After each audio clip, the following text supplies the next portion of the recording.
नमस्कार दोस्तों, आपका मेरे चैनल में स्वागत है। आज मैं आपको दो ठगों की कहानी सुनाने जा रही हूँ। अगर आपको ये कहानी पसंद आई तो कमेंट बॉक्स में कमेंट करके जरूर बताइए।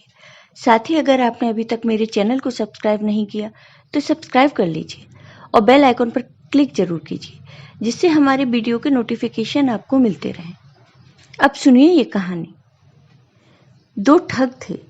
भोले भाले इंसानों को ठगना उनका काम था। इसमें एक ठग गांव में रहता तो दूसरा ठग शहर में निवास करता था।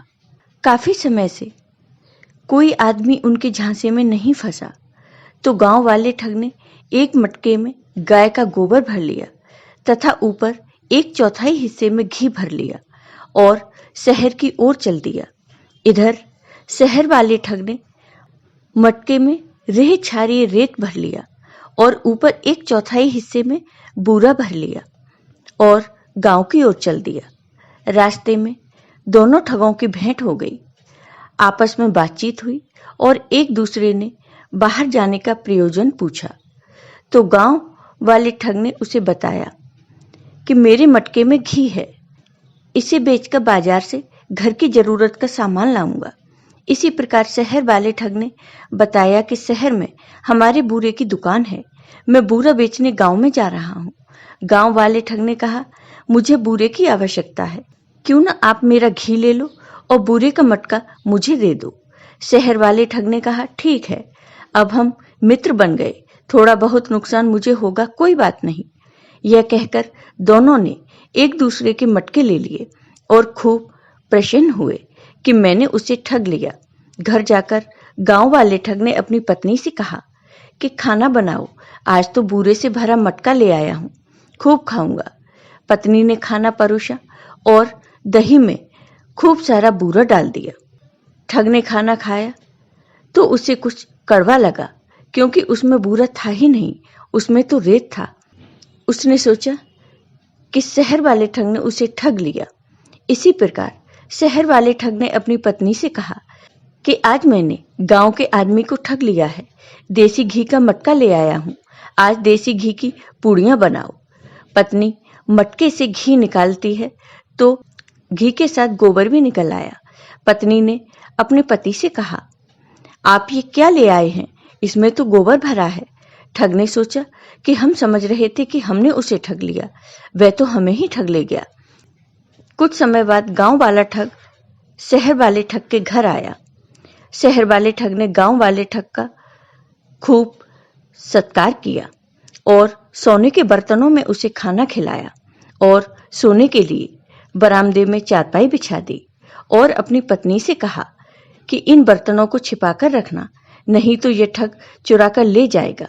पत्नी ने छत में लगे हुए हुक में रस्सी बांधकर सींके में बर्तनों को रख दिया और उनमें पानी भरकर नीचे चारपाई डालकर सो गई। बर्तनों में पानी इसलिए भर दिया क्योंकि जब ठग बर्तन उठाएगा तो पानी उसके ऊपर फैल जाएगा और मैं जाग जाऊंगी।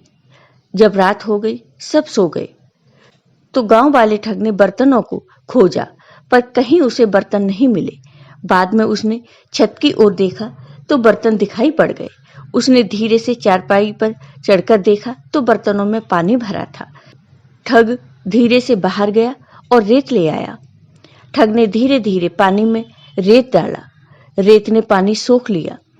ठग ने बर्तन उठाए और अपने गांव चला गया। उसके घर के सामने गड्ढा था जिसमें पानी भरा था। पानी में ठग ने बर्तन गाड़ दिए और चारपाई पर वहीं सो गया। इधर शहर वाला ठग जब जागा तो ठग को चारपाई पर न देखकर सोचा कि लगता है वह मेरे बर्तन ले गया। आकर अपनी पत्नी को जगाया तो पत्नी ने देखा कि बर्तन मैंने जहां रखे थे वहां है ही नहीं। शहर वाला ठग रात में ही गांव वाले ठग के गांव चल दिया। गांव पहुंचकर उसने देखा कि ठग तालाब के किनारे चारपाई पर सो रहा था। उसने देखा उसके पैर घुटनों तक पानी से भीगे हैं। उसने गणित लगाया कि इसने मेरे बर्तन तालाब में ही छिपा दिए हैं। वह तालाब के चारों तरफ घूमा। रात के समय मेंढक तालाब के किनारे बैठते हैं। जब वह तालाब के चारों ओर घूमा तो मेंढकों ने तालाब में छलांग लगाई। एक स्थान पर किसी मेंढक ने छलांग नहीं लगाई, क्योंकि वहां के मेंढक पहले ही छलांग लगा चुके थे, जब पहले ठग ने बर्तन पानी में छिपाए थे। अनुमान लगाकर ठग पानी में घुसा और बर्तन ढूंढकर अपने घर ले गया। कुछ दिन बाद गांव वाला ठग शहर वाले ठग के घर गया, तो शहर वाले ठग ने गांव वाले ठग को फिर से सोने के बर्तनों में खाना खिलाया। तो गांव वाले ठग ने शहर वाले ठग से पूछा, भाई, आप पर सोने के कितने बर्तन हैं? शहर वाले ने बताया कि भाई, मेरे पास एक ही जोड़ी बर्तन है। तो गांव वाले ठग ने कहा, भाई, इन बर्तनों को तो मैं चुरा ले गया था। तब शहर वाले ने कहा कि मैं इन बर्तनों को तालाब से निकालकर वापस ले आया। दोनों ने विचार किया कि हम दोनों ही ठगी करने में निपुण हैं, क्यों ना हम मिलकर ठगाई का कार्य करें। और मिलकर आगे दोनों ने ठगी का काम शुरू किया। फिर उनका काम कैसे चला, ये हम आपको अगले वीडियो में बताएंगे। आपको ये वीडियो पसंद आया हो तो कमेंट बॉक्स में कमेंट करके जरूर बताइए। साथ ही मेरे वीडियो को ज़्यादा से ज़्यादा शेयर करिए। धन्यवाद।